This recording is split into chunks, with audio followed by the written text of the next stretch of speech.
Ladies and gentlemen, boys and girls, children of all ages, this is the Woodridge Parents Podcast, episode number 37. My name is Daniel Staley. This is my beautiful and lovely wife, Kelly. Hello. Today is September 7th. Yes. Also close. If this was... See, I think we missed it in June 7th, the old 6-7. Oh, jeez, I can't. This is episode 37. Oh, my God, I can't. It's a good thing the boys didn't hear that, because then they would be running down here screaming like maniacs. No. None of that right now. Could you imagine if we were in room 6-7? Oh, my God, I never heard the end of it. Yeah, so we actually just got home, literally like 10, 15 minutes ago. We did an impromptu trip back to Atlantic City to the Tropicana. We brought the kids this time. Yes. Honestly, worked out really good and saved us money. Actually made some money this time. It did. Maybe they're the lucky charm. Well, I mean, we didn't win that much money, but Hey, we didn't lose money and we came home with more money than we went there. Well, I really think that how we actually planned it, the time that we got down there and everything, it really worked out. It was actually really spot on, honestly. Yeah. We got there a little earlier, but we went to judo and stuff like that. No, that's great. I mean, but I think we really planned it out good. And especially since it was kind of raining towards the end, right. We wouldn't be able to go on the boardwalk anyway. So right. I really think how we actually planned it out worked out. Everything was pretty smooth. Yeah. So we went. Actually stayed at the Tropicana for the first time ever. Yeah. Brought the boys with us. Went down yesterday, Saturday. Mm-hmm. Went in the pool pretty much as soon as we got there. The boys loved it. We last about a half hour in the pool before it loses its luster. Well, that and because it did close early at 4:45 also. So that was good. The boys loved the room. We stayed at the Havana Tower at the Tropicana. Mm-hmm. Went back to Tony's Baltimore Grill for pizza. The boys ate tons of mozzarella sticks and pizza and stuffed their gills. And it's so funny because we always say, "Oh yeah, we're gonna bring stuff back to the room, whatever." I think they ate more than us, honestly. They might have. We crushed 3 pizzas between the 4 of us. But again, they're not huge, they're not crazy pizzas. You don't have to explain yourself to anybody, Kelly. Okay, but yeah, I mean, they loved it. We had a nice little booth. Things were nice and cheap, but really good. So you can't really beat it. You know, it turned out good. We were able to walk right down from our hotel, so we weren't trucking them along, which is Tony's nice. is actually even close. It's the closest to Tropicana. It was literally a block and a half away from our hotel. We stepped out the door, walked 1 block, and we were there. It was perfect. It was good. It was very good. Having the boys there and actually we took them to the arcade. Oh, I'm tired. A little sleepy deepy, huh? I am. I know. Sorry. We're gonna bang through this episode so we can just go to sleep. Ready to go food shopping after this. I can't do any of that. Tropicana has an arcade game on lounge. Yes. That was pretty sweet, to be honest. It looked really nice. Shout out to Nona Papa for giving the boys allowance for the arcade. Yes. Because it's a bit pricey. Yeah, it was. But it worked out great. I posted some reels on the Woodridge Parents Podcast Instagram. They have a bunch of they actually had almost no arcade games. Old school 80s arcade games? Yeah. Yeah. It was all either virtual reality games or games where you're actually doing things with. I don't even think you saw it because you went off to gamble a little bit. That was your only free time. I watched the pretty kids. much. They had a beer pong video game. No. Yeah, really? with actual cups there. And then you get a pong ball and you gotta make it in the pong ball. Really? Oh my gosh. I was killing it. The boys were terrible. But they have some really cool virtual reality games where you put a little headset on and the thing's moving all over the place. The boys loved it. They were screaming like maniacs. Yeah, Danny wants one for Christmas. I go, oh, I don't know about that one. Nah. They're not. No. They're not that good still. No, yeah. But those games were $5 a pop for a minute. Well, but the boys had a good time. They liked it. Well, the last time we were down there too, I think we didn't let them play it because it was so expensive. Because it would just eat up all your credits. Well, we didn't have them at the Tropicana that time. No, but in the one in Bally's, remember there was some there we didn't let them. The virtual reality things. Yeah. Well, I think they were too little at that point. I think technically they were too little for some of those games too, but nobody really was watching or paying attention. No one really cares. Yeah. But it was good. And then Kelly had a little malfunction on her slot machine. I was so mad because I'll tell the story. I went off. First, obviously, I took the wrong way. And then I'm like, oh, okay. Out of the gaming thing, I was supposed to go right. And I went left. Whatever. Had a nice little walk around the same quarter thing, the quarter. So first I went to go play at a bank of machines with my parents, like the poker machines or whatever. It was giving me nothing. I'm like, I'm not wasting my money here. So I got up and I went to Do you even know how to play? Yes, I know how to play poker. My dad taught me somewhat. And then I went to our quick hit machine. The one that we usually were playing on was actually down. It was like it wasn't working, which I was like, all right, fine. So then I was like, okay, let's see which one's gonna get me lucky or whatever. So I picked a machine. I was actually doing pretty good because I was like, my second roll in, I got like $40, which was great. I'm like, oh, this is gonna be a good one. Then a couple more rolls down, I got like 25. I'm like, oh, all right, this is going good. Then I did another roll and the machine just kept on going. Like it felt like it was kind of like restarting, or like, how sometimes they just roll a little bit, but then they stop after like a minute. Yeah, this one kept on going for about 2 minutes, and then it stopped, and then I didn't get any. There was I don't even know what the word is. Like there was no final outcome for that one roll. Do you know what I'm saying? And then I did a couple more rolls. It was okay. Spins? Yeah, spins. I'm just tired. Yeah, spins. Thank you. Couple more spins, and it was okay. Then the last spin I did, it just kept on rolling and rolling and rolling. So I was waiting for a security guard to come, and I got him, and he radioed someone to come over to fix the machine. And I was waiting for at least 15, 20 minutes, but I couldn't get up because I had money still in there. You know what I mean? And finally, someone came over, and I'm not very forceful when it comes to those things, as we know. Yeah, we were texting at this point, and I said, well, make sure that they give you some sort of compensation once they come for making you sit there like an idiot for the whole time and waste your time. And I said to the guy, I was like, listen, I've been here for like 20 minutes. No one has come. I haven't been able to do anything. My money's been stuck in the machine. What can you give me for this? And he pretended like he didn't know English, basically. Oh, they don't do anything. Right. And now you can continue the story. And Kelly just left it at that. She said, oh, okay. You continue so then I had to come over. And I said, well, why didn't you cause like a scene? Like, what do you mean? They got to take care of you. She said, well, I'm not that type of person. Which means you are the type of person that just lets people walk all over you, which you shouldn't let that happen. I know. So I had to come in and make the scene. Got in touch with a slot supervisor, which took like another 20 minutes, to be honest. Yeah. Didn't get the supervisor, but at that point I was like locked into that. Yeah, he isn't budge. And not for nothing, the slot supervisor gave us 2 coupons for $50 cash. So actually, I was right. I never said you were wrong. I just said that you're more equipped to deal with things like this. Well, that's true.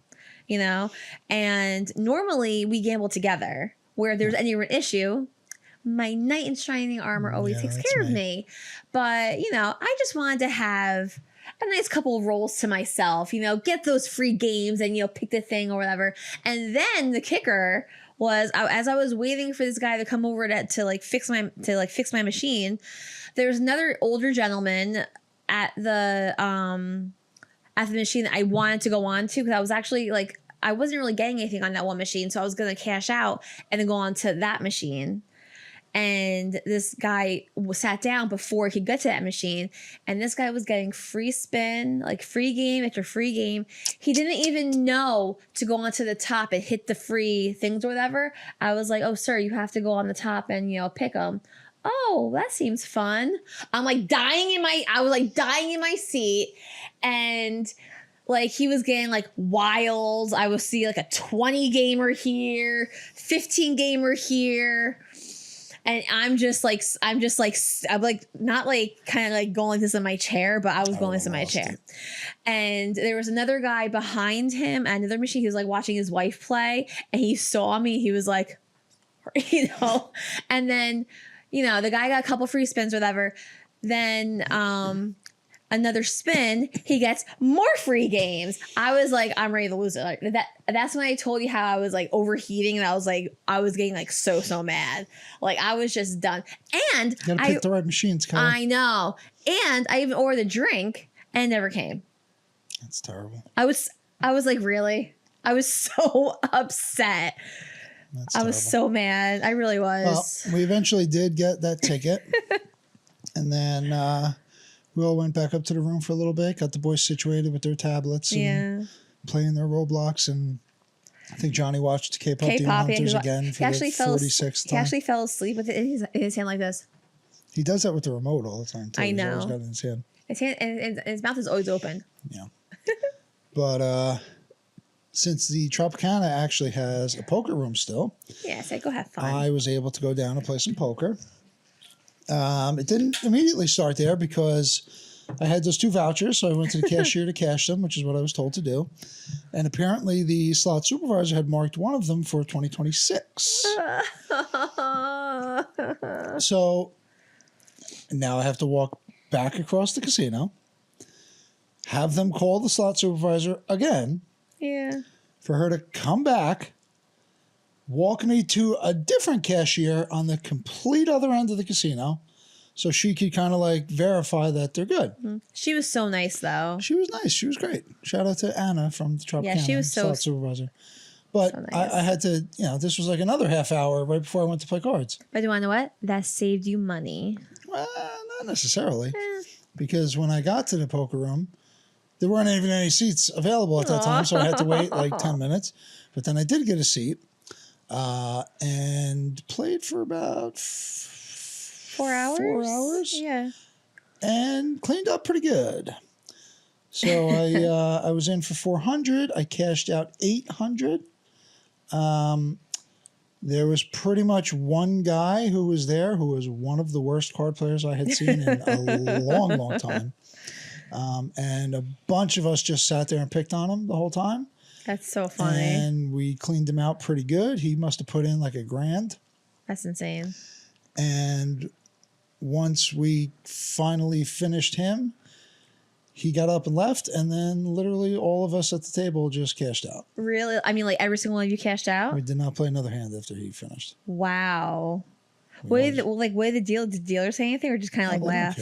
I know, but like they kind of like, oh, okay. Yeah, they know what the deal is. He was atrocious. Like, what were some hands that he was like doing? Well, he would just bet a lot, and he would raise, and he would call everything. With nothing. Like he'd be like, oh, I got a pair of 10s. It's like third pair on the board. People would turn over straights and yeah. Like, the very last hand, which I actually hit him up, was the hand that he got knocked out on. I had 9-10 offsuit, and the flop came queen 10-10. Oh, okay. And there were actually some straights that came out, but I mean, I eventually got him all in, and he basically didn't have anything. Like I didn't really even understand. He had like a pair of jacks or something, and he just would do this consistently over and over and over, and he just gave it all up. Oh wow! He was just terrible. Because like he was texting me like when it was going on, and I was like, well, I said that initially. I said in the very beginning, yeah. Like, these guys are bad, and if I actually get any sort of cards, I'm gonna clean up here. Yeah, and it worked out pretty good. Well, you know what you're doing with cards too. Like you're a very good card player. Pretty good, pretty good. Third place at the Lions Club poker game. I know. The poker room at the Tropicana is right by the Boogie Nights nightclub, which is like a throwback nightclub. So they played like 70s, 80s, and 90s music. And it was bumping the whole time. Oh, I bet. Like, it really was, because like they played like the whole mix. Like you could hear it from the poker room. Yeah. And there was a line there from 10 p.m. until 2 a.m. Yeah. It was unbelievable. I hadn't really seen anything like that. The whole casino itself was really kind of bumping that night. I hadn't been up that late on a weekend night in quite some time. I was going to say, yeah. So, that might be the norm, and I guess I'm just not used to it anymore. But well, I mean, I know Tropicana was always kind of like more of like the nightclub because there's so many around in that one little section. Yeah, and there's a lot of bars a good number of nightclubs and bars there. So I mean, it's easy to kind of like bar hop from like one place to another without even going outside. I mean, I know Harrah's has always been like the big thing with the pool. Yeah, but there's not as many bars that there was at the Tropicana. Well, I mean, like, I don't know if they have to pay a cover to get into those places. Of course, which you know, I'm sure you do, but like at what was it? The pool at Harrah's. Like I remember, like when we used to go there, like was 15 whatever years ago. Back then, it was like $30, $45 to get in. Well, of course, you know. And then this morning we went back and hit up the pool for a little bit. Yeah, the boys had a great time. Oh, and Johnny actually made a lot of progress because they were both in their life jackets. Yeah. He wouldn't, in the very beginning, like even yesterday, he would really not let go of mommy or daddy. Yeah. Even with his life jacket on. I know. And like we eventually kind of broke free from him and he realized that he could float. But then I didn't even like, was paying attention. Like this morning, they had their life jackets on. Danny walked down the stairs into the pool and Johnny just went followed him right there. And before we even knew it, I was like, "Wait, is he?" I know, and like their life jackets are like the Coast Guard life jackets, where they're they were fine. They're super safe and everything, but like John was always like yesterday, I can't like he was like shaking, he wouldn't let go, and then today just followed Danny right in because we were like getting getting like situated on the chairs. And I'm like, where'd they go? I'm like, oh, they're there. Okay, cool. Yeah, I know. So which overall, is great. Really good trip. Definitely a really good trip. It went nice and smooth. I think we figured out a great way where like when we do go down with the four of us, like when my parents don't come down with us, like both of us can still gamble. Not together, unfortunately, because someone has to be with the kids. I mean, we addressed this in a previous episode. We're not leaving them up in the room. They're old enough to stay up in the room, but whatever. Yeah, and then Danny or Johnny wakes up, they have a heart attack because we're not there. Yeah, they just hug each other. It'll be fine. Yeah, okay. Well, where'd they go? They have their watches. They could have called us. I went to the bathroom. So, we'll transition into that in reference to Johnny's Verizon watch. My eye's still twitching. So, on Friday night, I went to the high school football game. Again, shout out to high school. They won 51-0. Really?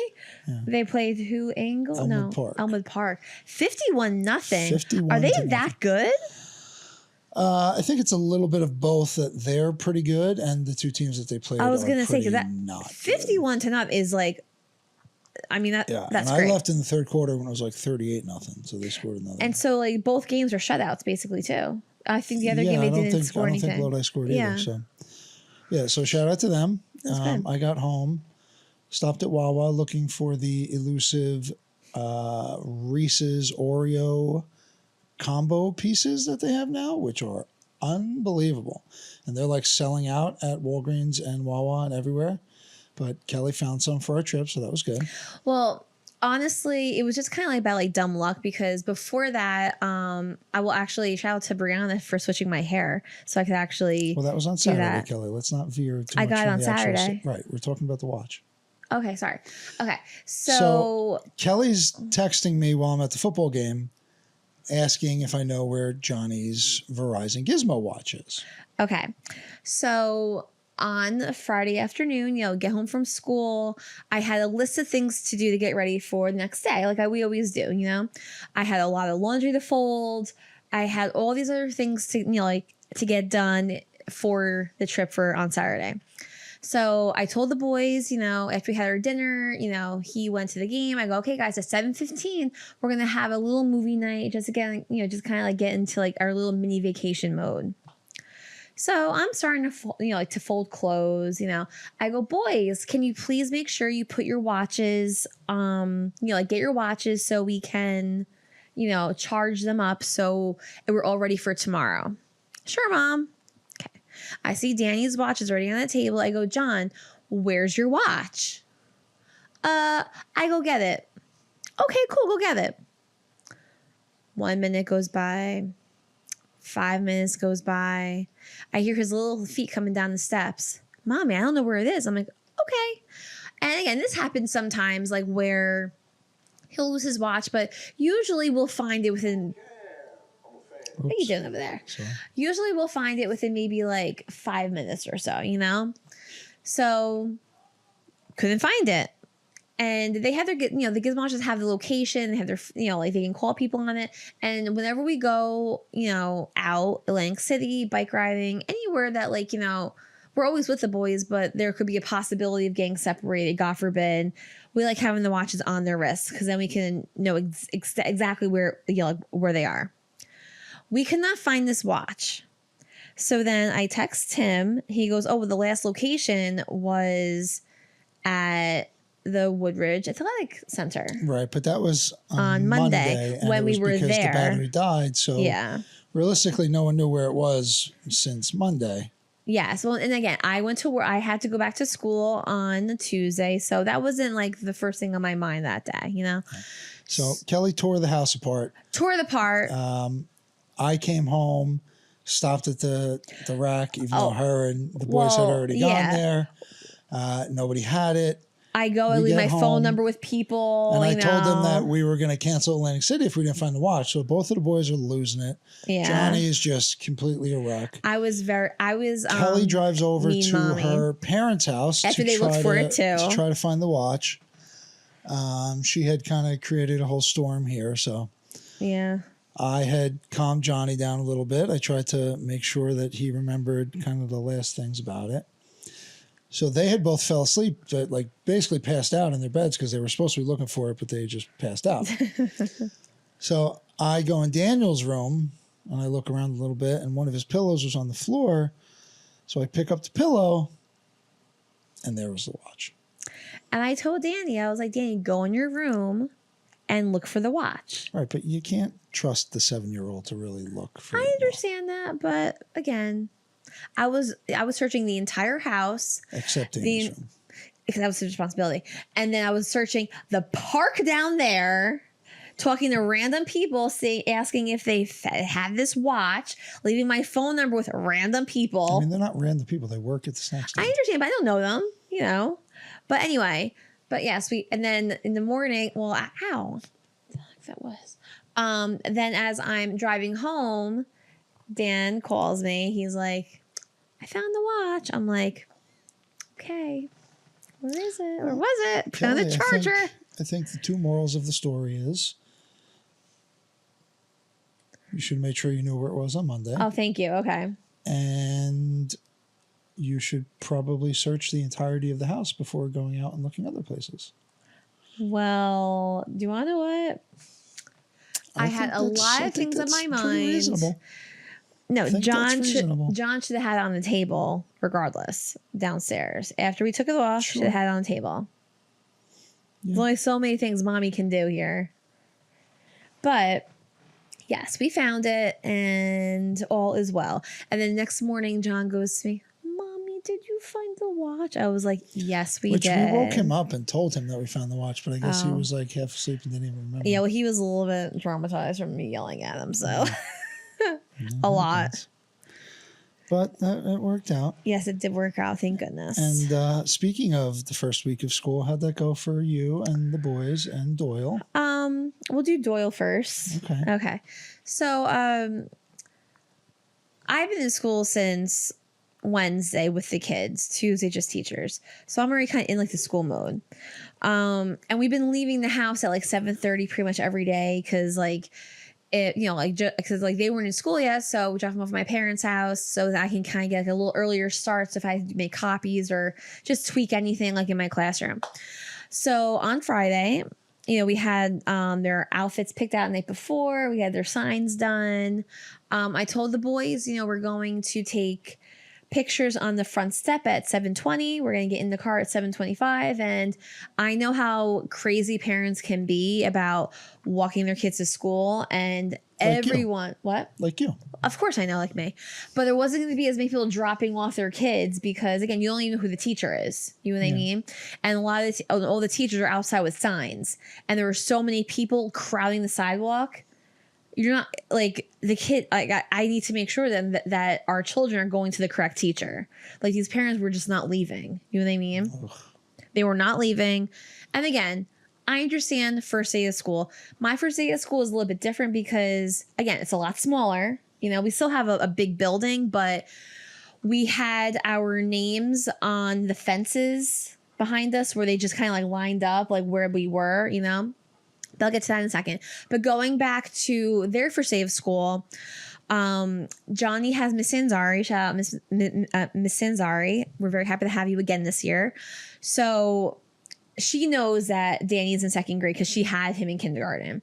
So we walked up to the kindergarten line. You know, I see her. But Danny is on the opposite side of the school in Highland. Okay? And 12th Street is actually... That's 12th Street, right? Not 14th. 12th Street is blocked off with the cones, dividers, everything because of the construction. Okay. So a lot of the parents thinking they could do drop off over there, they couldn't because they couldn't get through 12th Street to go onto Highland. So I go, okay, Danny, we have to run to your side of the building because it's already like 8 o'clock, 8:02. And I have to be in school by 8:15, you know? So we're running around the building and, you know, I see his teacher. But again, the sidewalks are just filled with parents. Even if they drop off their kid, they're not going anywhere, you know? Mm-hmm. So, you know, I literally had to push Danny through. I'm like, excuse me, you know, to get to his teacher. I'm not going to let him just like kind of like get lost in the shuffle there with like, you know, parents, you know? But you know, he went there and again, like he is very independent, so I don't really have to worry about him getting lost. But again, first day of school, I wanted to make sure everything kind of like ran smoothly. So at this time it's like 8:07. And again, I have to be in school by 8:15-ish. I mean, we kind of, you know, groove with that. So I say, I go, okay, see you later. Blow him a kiss. He's with his teacher. And then I'm going around 12th Street, running down 12th Street. I got a really good parking space, obviously, because I was there by 7:30. You know, the kids were just waiting in the car for about 20 minutes. But I was able to kind of like almost zip out and then get to my school. I was actually there by 8:20, so it wasn't that bad. Only a little bit late. It doesn't matter. We all have young kids, so we were all kind of like swooping in at that time anyway. As long as I'm there before the kids come in, we're good. You know, my school was okay. By Friday, we had everything ironed out because it was like the third day of school for them already. We only went outside one day, you know, so the parents could kind of like see our faces, you know, like which teacher's which. Now they just do the drop off, or the parents can like walk them to the one door and then they just come upstairs into our classrooms, which I don't have to really worry about that anymore. But yeah, good class so far. I'm excited. You know, we'll see how the year goes. This week is actually the very first. I mean, last week it was the first week of school, but we weren't really doing anything like new for the kids. Obviously, it's like more of like routines and just like review. This coming Monday, tomorrow, or whenever this is, you know, is like when we actually start like really doing everything for real. Right. You know, so wish me luck. Okay. Danny likes his teacher, Mrs. Albanese. Yes, he Johnny does. likes Miss Sanzari. Yes. So they both Daniel's got a couple of his buddies in school. We'll see who turns out to be buddies with Johnny. Yes, absolutely. But yeah, it turned out okay. Yeah. Pickup was an issue. And it's not just for me from a Doyle. Well, right, but I don't know why Danny wasn't with Johnny just because you have to request, and I already talked to Miss Albanese. And so you hadn't requested it prior? Well, no, because the dojo wasn't working. I don't know if it was on my end or because remember how I told you like Verizon was acting kind of crazy that day? Yeah. So I already talked to her. She said no problem. She's gonna walk him there a couple times and then, you know, he'll be able to get there. Walk there himself? Well, because Johnny's classroom is in the new building, so it's a little bit different. But he'll be fine. But no, I know. But yeah. So from now on, Danny and Johnny will be getting out with Miss Sanzari. Good. Actually, that'd be easier for me. Well, that is what I live to do, honey. Make things easier for you. But honestly, it probably would be easier for John to go to Miss Albanese because like where the second grade gets out is on the is on the ramp steps or where the kids are elevated, so you can kind of see them. Where does Johnny's class get out?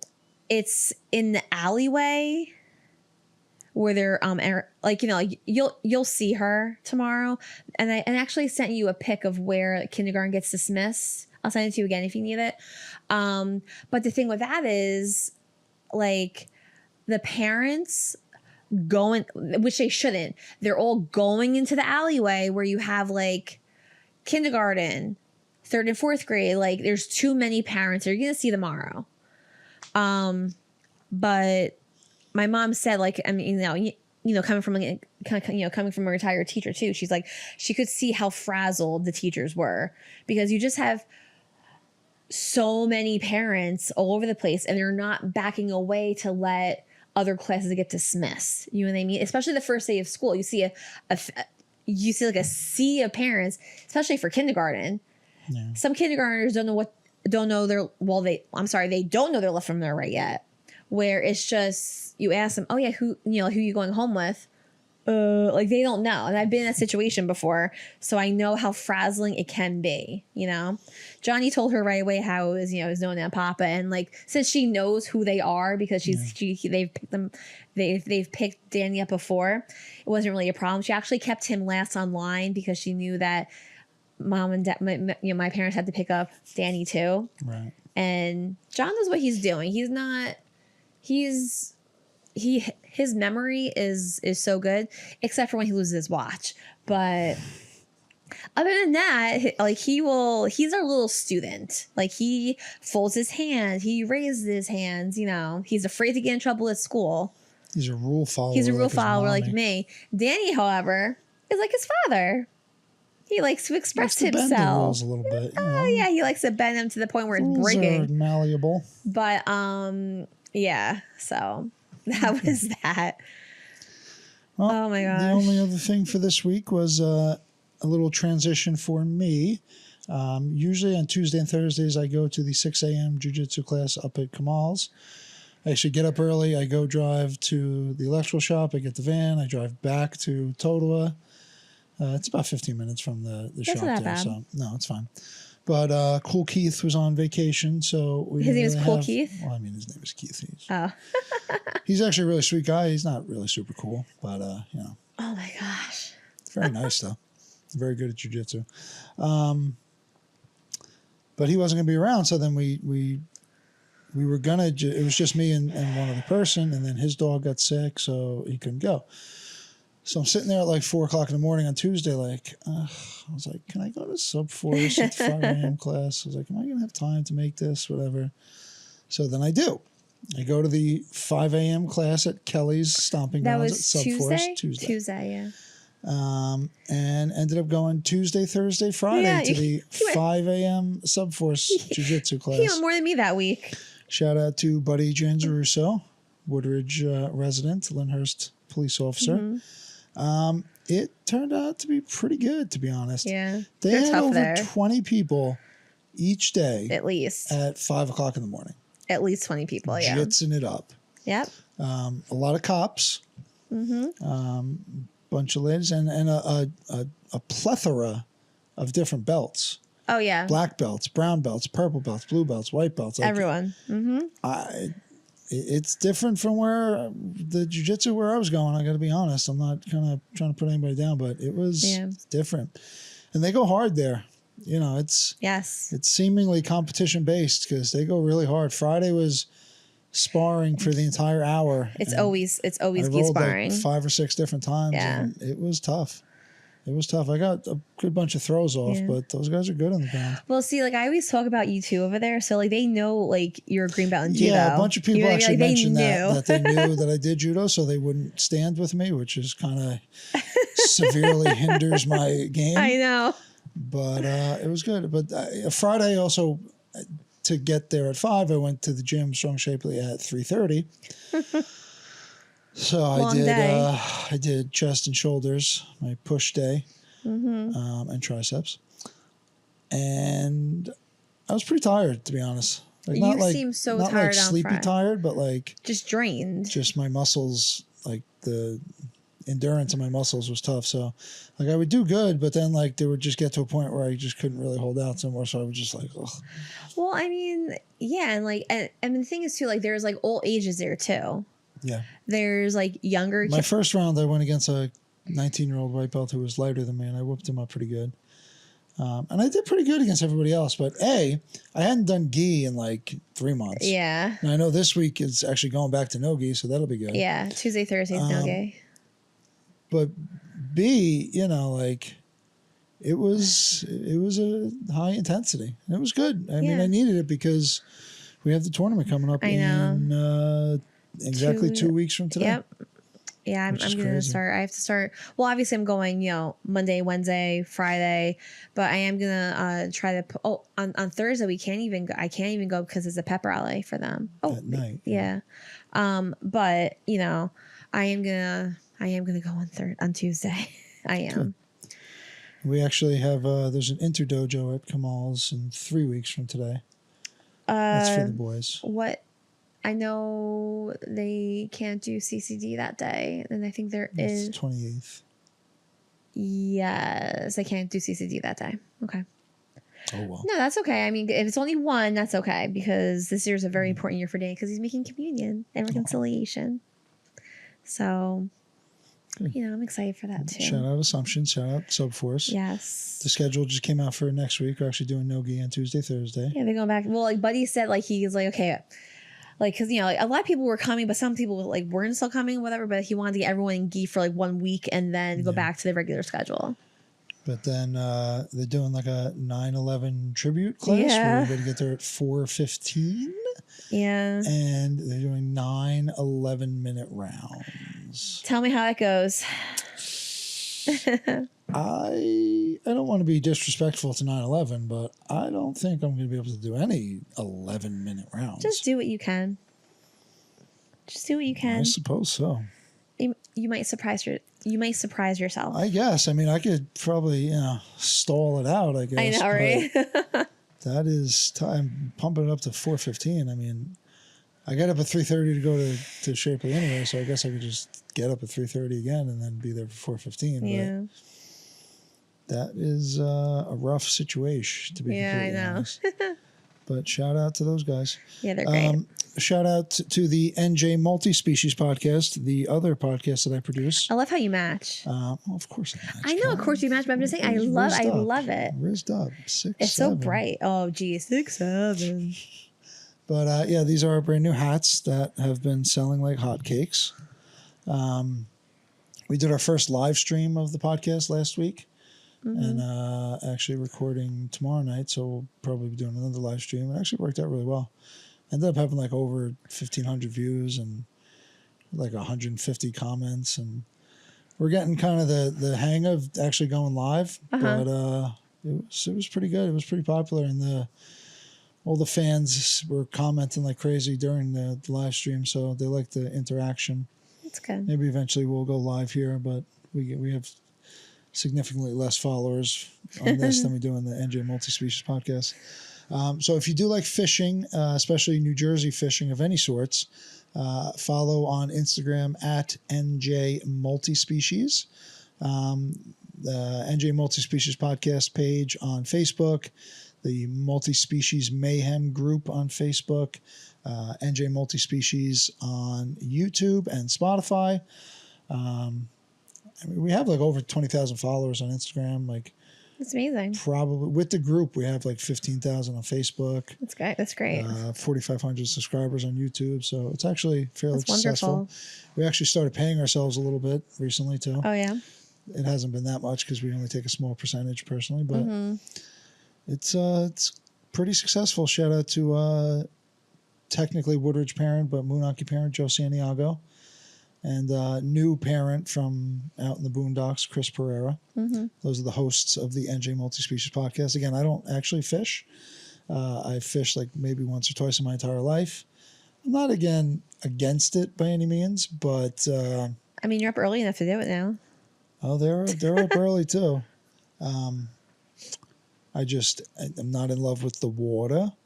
Yes. So going out like on a boat or something like that's not really my thing. You can't do it from like the dock? Oh, they can, yeah. But apparently there's like, rivalries between land and boat fishermen and saltwater and freshwater fishermen and fishermen who like this type of fish over that type of fish. So it's like a big, big thing, fishing. Uh-huh. Seems like it. You know, like grabbing like fish that are all slimy and greasy. I'm not also a big fan of that, Yeah, but I I could that. deal with that. Like pulling hooks out of their mouth and stuff like that. I'm good. Not the hugest fan, but I could probably deal with it. But again, if you are into fishing, check that podcast out. We're at like episode 118 on that one. So that's been going for over 2 years, way longer than this one. And check out njmultispecies.com where you could buy this hat and a bunch of other apparel like that. The sweatshirts are really nice. I like them. Yes, they are. All right, Kelly. Well, we blasted through 45 minutes here, and it seemed like 5 minutes. I know. But I gotta go food shopping now. Once you get a rolling, you I keep on going. ramble on. Oh, that's why I'm in my classroom too. Oh, I bet. I don't stop. I bet. All right, Kelly. Well, I love you. I love you too. And we love you too. Peace. Bye-bye.